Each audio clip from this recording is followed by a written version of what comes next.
Hello, everyone, and welcome to another episode of the Conversations with Coaches podcast. I'm recording these fast and furious here in January 2023, and it has been a consistent delight. Speaking of consistent delights, I have another two-time guest coming back today. I have Steffen with me today. Let me reintroduce you before I ask him about the new exciting things coming up in 2023 for him. Rich helps entrepreneurial-minded business owners that are not experiencing the growth, income, or time freedom they expected to discover and develop the fundamentals that will enable them to build the business they originally envisioned. I lost a comma there, and you can see the importance of commas when you try to read stuff out loud. His passion is to help business owners get back on track and in alignment with the energy and passion of their vision.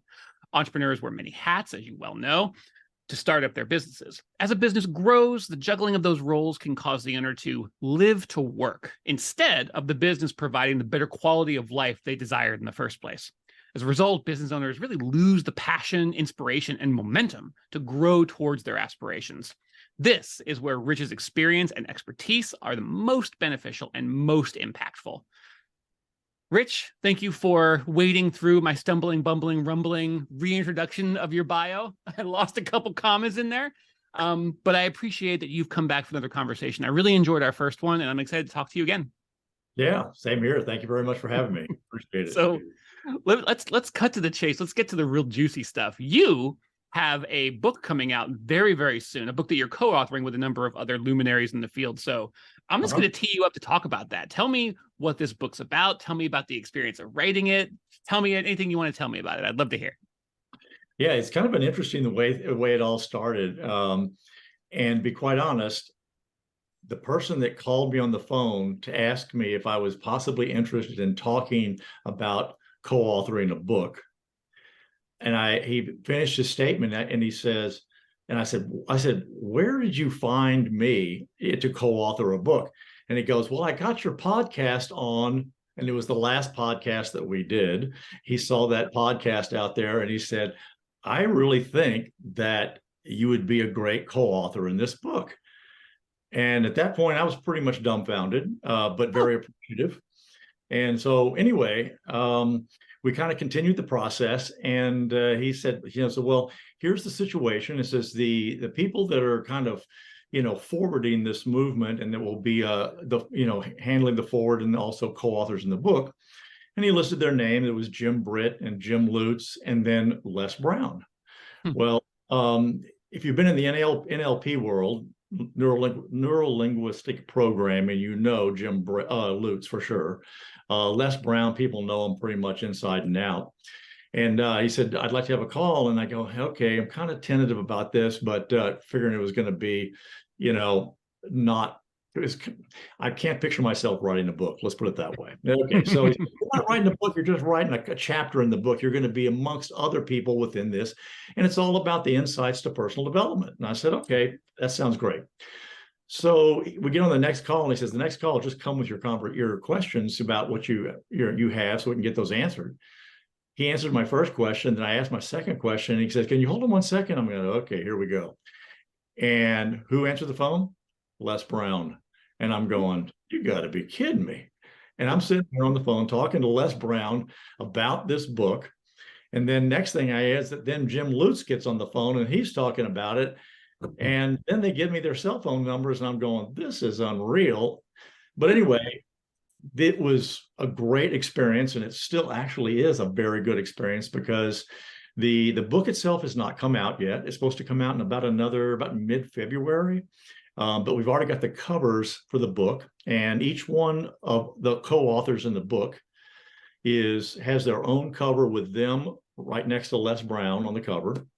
And this is a series of books, and this is the 18th book in the series. And anyway, so it comes out, but they're teaching us, kind of how to put that out there to kind of get some interest levels going and whatever else. So it's been an education. They've been extremely available and extremely helpful, and got my chapter written, and that was an exercise I'll remember for a while. It's only 3,000 words, but gosh, it took me, I don't know, 40 hours. It's like, because I wanted everything to be like right. And anyway, got it done. And but things are rolling along right away. And I actually have gotten a couple of speaking engagements as a result of people being aware of the fact that this book is coming out. And they're using that to kind of, help put it out there. So I have one in St. Louis. I have one that'll either be in Kansas City or Florida, where they're not decided quite yet. And so anyway, it's been a great experience. Man, that's so cool. I love how everything snowballed in a positive way. A lot of snowballing is often used to term about something like when it rains, it pours in a negative way. But this is one of those things where it's like a little spark seemed to have lit the fire. That's fantastic. And it speaks to, I mean, it's one of those simple truths that we know. You just keep putting yourself out there, just keep doing the work, be available, get on podcasts, just be somewhere where people can see you. And then if they like what you have to say, if they're really picking up what you're putting down, they're going to reach out. And you never know what's going to lead to the next thing, to the next thing, to the next thing. Like you said, it's like you're almost in this constant state of amazement at each step where you're like, I can't believe I'm talking to this person. I can't believe we're all talking together. I can't believe I'm writing a chapter in this book with these people. I can't believe I'm speaking on this stage. And it just goes on and on and on. It's really quite lovely and quite powerful. And sometimes, I think we were talking a little bit before I hit record, sometimes you just kind of hold on and go along for the ride.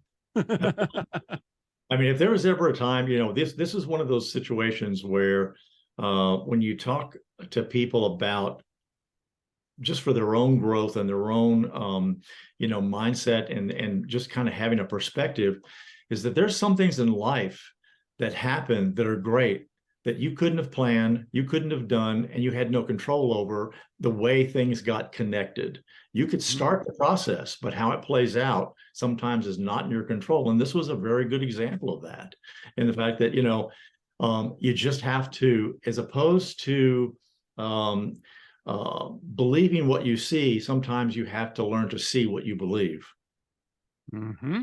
And I think that that's really the case here, is that, I believe things like this could happen. And and then at some point, whatever you want to call it, the ultimate intelligence, the quantum field, or whatever, makes some things happen that you couldn't do on your own. And that actually makes it even more enjoyable. It really does. And it's like, and putting that belief into action, really centering it in your life, is what allows you to be ready to say yes when when things start to happen. Because that's what I think where a lot of people will trip up or fall short or miss the boat, so to speak, is they won't really, like, they'll have an idea, they'll have a belief, but it's very passive, it's very inactive, and they don't really fully believe it, or they haven't really fully embraced it. And when you believe something and you construct that belief and you begin to put it in action and you really center it in the way that you're pursuing your passions and going about building your business and constructing your life, it makes you more ready to say yes when the big questions come around and the big opportunities present themselves. Well, even then, like when I have clients and in talking to them, and I'll bring topics up, and I'll even kind of address their objections ahead of time, and to say, okay, says, I know that what I'm going to talk about now, you already heard about, you probably read stuff about it and whatever else. And a good example of that would be mindset. And they'll kind of roll their eyes, and I'm going, so if in fact mindset being what it is, and you're not getting the results that you want, what do you think is the difference?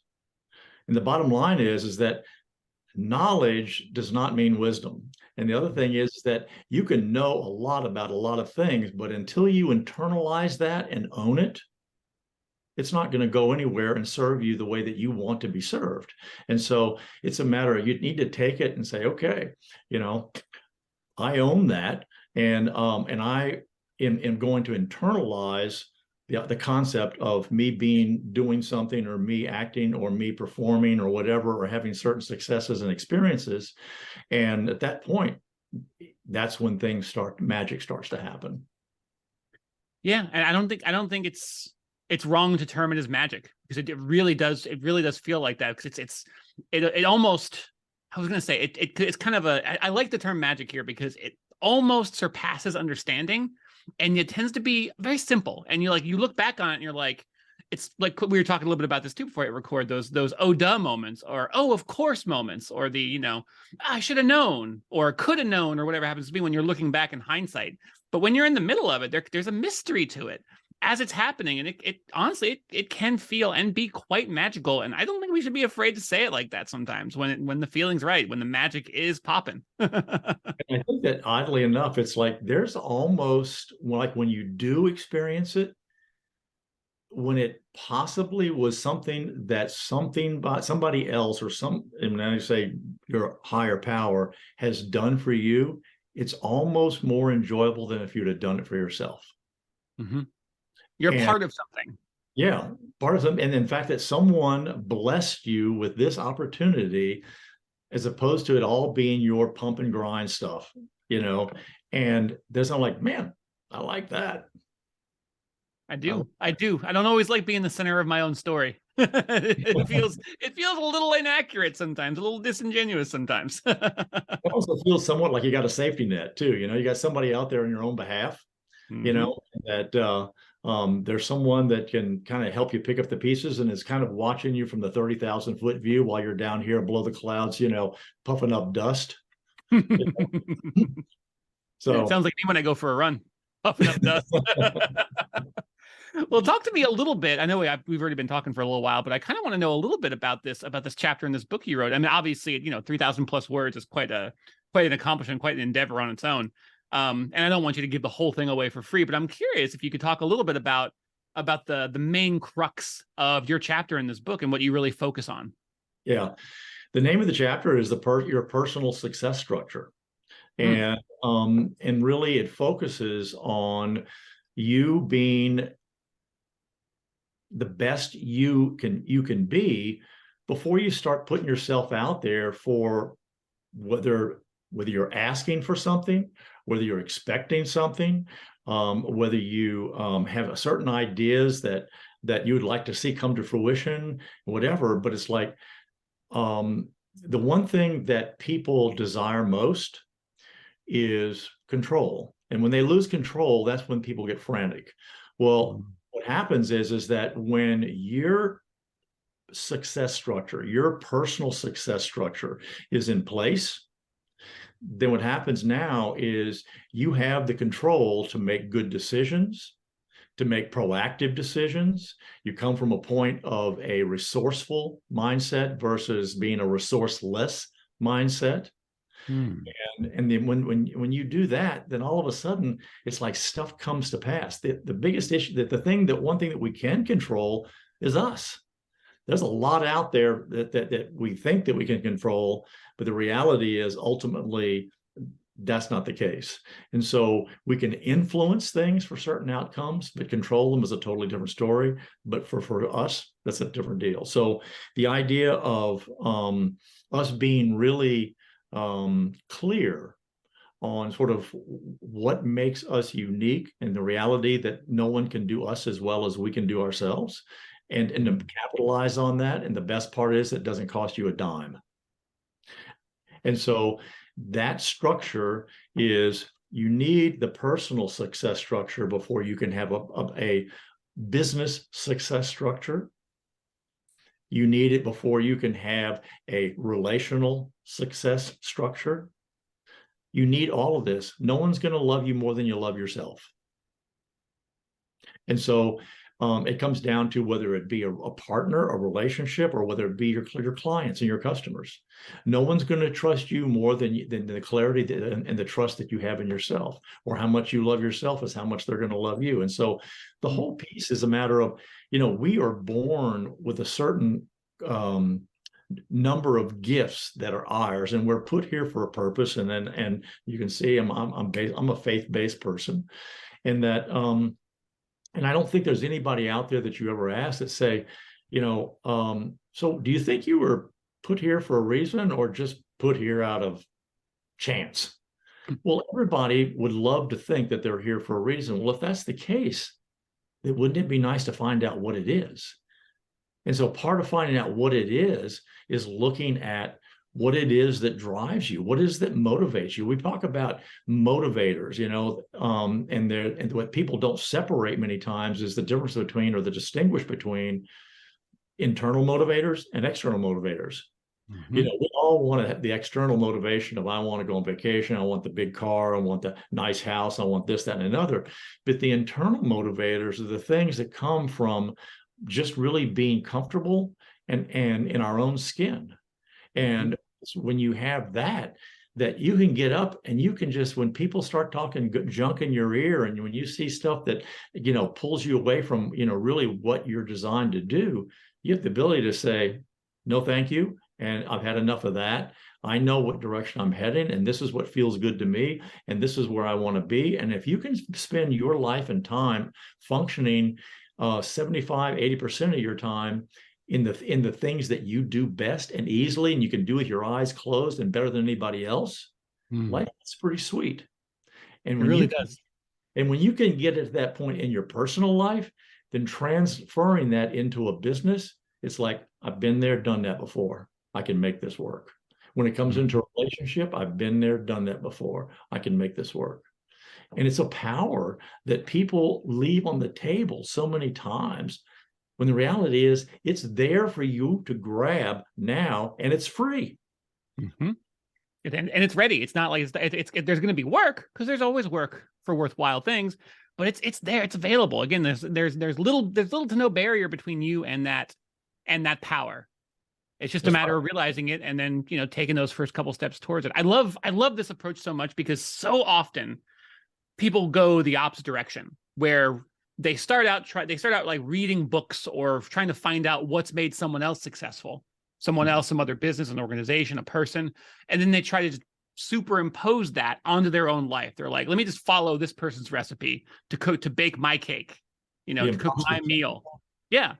And then it goes down so many roads like that. The imposter syndrome, especially, is one of them. Starting with, I really appreciate this, personal success structure. A lot of people think a lot about what a success structure will look like.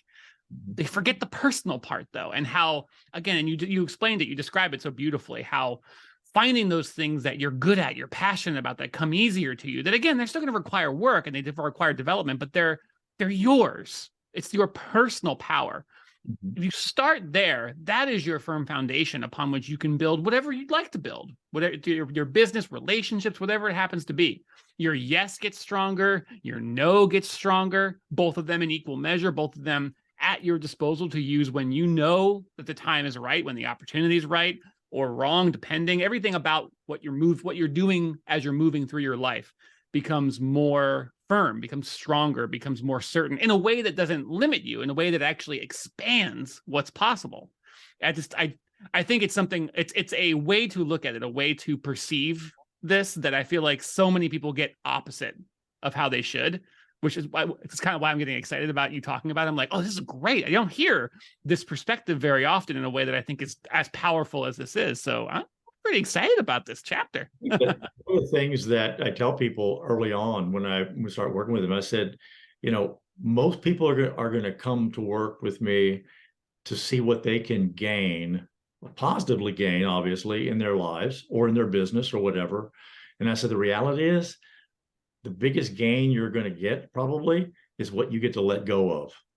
When you let go of stuff, then you get to spend the time, more of your time, in the things that you get to keep, that you choose to keep.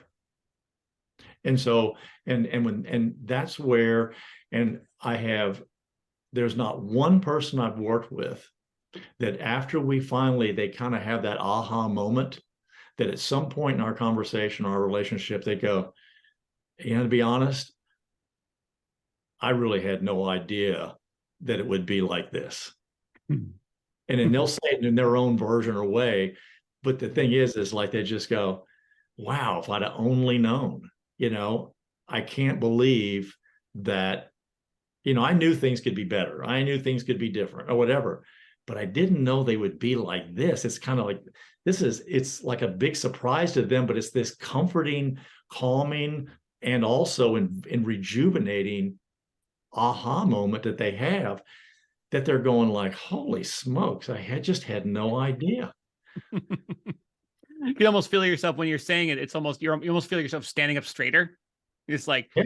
I had no idea. And you could do like, obviously there are different ways to say that. Like, I had no idea. And like, you could feel the weight of it when it's like something you didn't know that was, going down a different path. But when you realize how good it can be, and honestly, that's the kind of terminology you almost feel corny. You're like, holy smokes. There's like, it's like, I didn't even know. And like, as you're saying it, you could feel like the weight lifting and your shoulders get nice and straight. And that first breath after you realize what's possible is so cleansing. And again, you said it perfectly, invigorating. It's so enervating. You get so much energy from it and so much calm and peace around it. And it's like, it sounds, I mean, depending on where you are, it might sound kind of impossible, but it's there for you. It genuinely is there for you. And I love that. I love that that's where you're focusing your energy and your efforts, because I feel like that's a message people need to hear. And I think a lot of people, no, not a lot. Everybody comes in with their own level of stress or anxiety, when they start out, because they're like, okay, we'll see what happens. The proof is in the pudding, and whatever else. And then when they finally have their moment, and it is their moment, I don't give that to them. I guide them through a process that allows them to become aware of what they've failed or chosen not to look at for the longest period of time, for whatever reason. But the bottom line is, and we all have been there at some point, but when they finally figure out their aha moment that is truly theirs, I mean, it's like you can just see the air exit. That's a cool moment. It's a moment that so many coaches live for. And there's really nothing quite like it, to be a part of that for someone else. Yeah. I just happened, my eyes darted up to the Zoom clock. We've already been talking for over a half an hour. I just completely got lost, which is again, a delightful surprise. Yeah. But before I let you go, I should let you go. But before I do, I want to make sure that people who are listening know where to find out, like when the book's going to be available, when I know you have some speaking engagements coming up that are around this, like roughly when those will be, and more importantly, where people can go to find out when you have firm dates and firm locations for all this stuff that's happening. So yeah, let us know where people can find out more. Okay. Yeah, probably the best place is going to be my LinkedIn page. And that, as far as it'll be posted on there. I know that I kind of keep everybody up to speed on that spot. And then I have conversations on a regular basis the chapters were all completed, and we now have the fact that we have the covers to be able to do this. That just was as of about 2 days ago.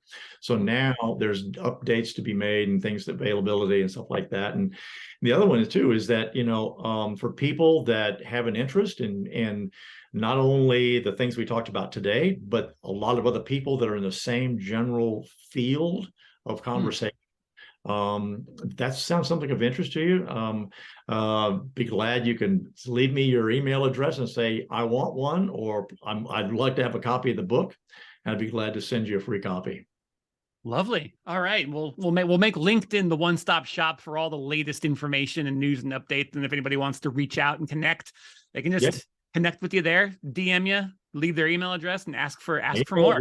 Phone number. They have a calendar on there. Whatever else. It's also whatever they want to do. They can do that. But interested in their thoughts, their opinions, and whatever they have to say. But would love to, just for the opportunity of having them maybe listen to us jabber for a half an hour, that be glad to give them a gift that I would personally like to see. But then again, I'm a human behavior nut, so but someone else would like it, I'd love to give them a copy. Oh, that sounds great. I like the phrase human behavior nut. That I connect with that phrase quite a bit. For a long time. Well, Rich, this has been delightful once again, unsurprisingly so. I think maybe I'll have to have you come back on more closer in the summer and like get your perspective from after the release and all this stuff that's been happening. And also because personally, selfishly, I enjoy your conversation and I enjoy your company. So thank you for coming back on the pod and sharing all this. It's pretty exciting stuff. Yeah, it is. I'll say that for myself as well. It's a bless, Yes. a blessing anyway. But yeah, so thank you. I appreciate that. Truly my pleasure. And to the audience, I mean, you've been listening, you know what to do. But just in case, I'll remind you once again, head to his LinkedIn. It's really easy to find. I think well, I'll have the link to it in the show notes for sure, but I'm pretty sure if you just search Rich Steffen on LinkedIn, you'll find it first selection. Find out all you need to know about the upcoming book and the chapter he has in it, everything he has to say, everything he has to share, teach, guide, offer, and quite frankly, bless you with. So definitely go there, and definitely come back here again in, well, whenever the next episode airs, which might be tomorrow, it might be in a couple of days. At this point, we've got so many. We might just go to 5 days a week. I don't know. I don't want to tease anything that's not going to happen yet, but nevertheless, we will talk to you again here very soon.